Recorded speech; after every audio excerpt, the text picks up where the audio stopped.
I have a question for you. How do you change your life? Not just a temporary change, but something that really sticks. Susan Lazar Hart here, your transformational mindset coach, rolling up my sleeves again, creator of the Congruent Living Academy and the Congruent Living Method. And this week, I'm sharing with you my top tips of what create change that lasts.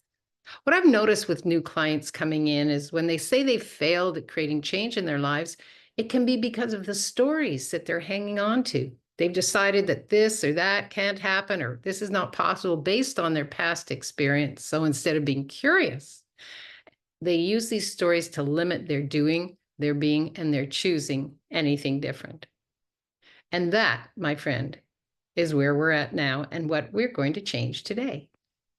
Let's assume you're willing to let go of your old limiting stories. Here's something I want you to watch out for, which is the kind of thinking of, if I take big, bold actions, I'll change my life. Well, here's the secret. It's rarely the big, bold actions that do create change. It's the small actions over time that change everything. You know that old saying, how do you eat an elephant? One bite at a time? Well, tiny actions completely change the trajectory in your life. You've heard about pilots making adjustments to their flight paths, right? Just 1 degree shift completely changes where that plane lands. The same goes for your life.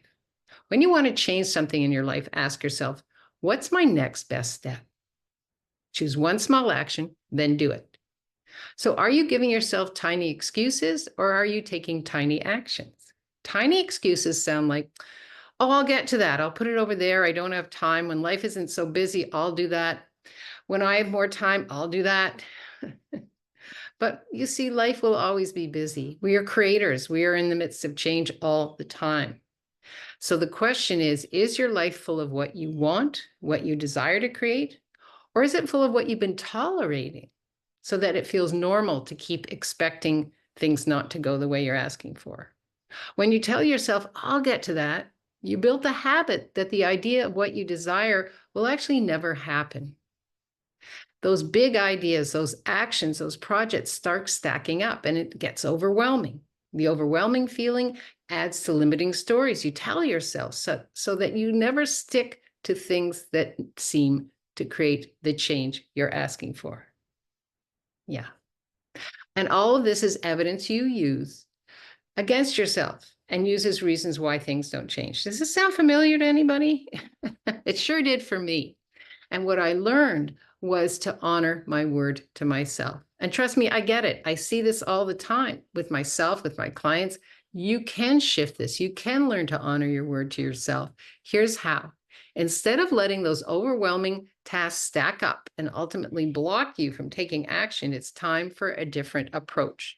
This is the one time I tell my clients, think in small increments. By increments, I mean choose one tiny action so simple that you trust yourself to complete it in the next 24 hours.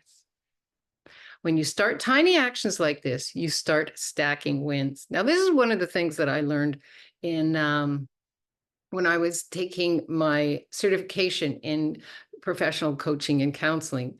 And we had an accountability buddy, and we both wanted to clean up our offices. So we said, okay, what we're going to do is throw one thing out a day. And it didn't matter if it was a piece of paper. It didn't matter if it was regifting a book back to the library, whatever it was.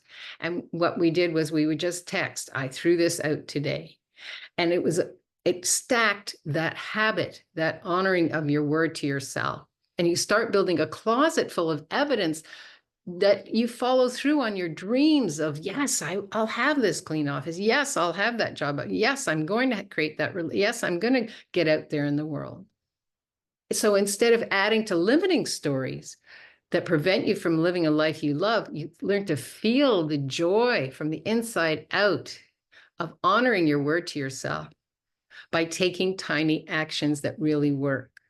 Now, taking tiny actions like this really does work if you tend to take a lot of actions like shiny object syndrome, and then you run out of energy and quit because you're not focused on those tiny incremental actions. And we often get so overwhelmed, we don't even start. Where do I start? There's so much to do here. So if you've ever experienced either of those scenarios, it's just a sign from the universe that you ask yourself, what's my next best doable step.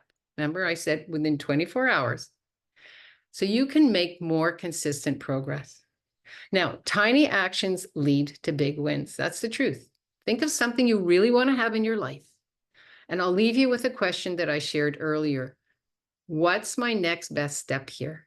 Then choose one thing you can accomplish to do in the next 24 hours and do it. If you don't have an accountability buddy to cheer you on, I'm here to help you to gain clarity. I invite you to explore my unlimited laser coaching. This kind of coaching will help you move forward on creating a life you love.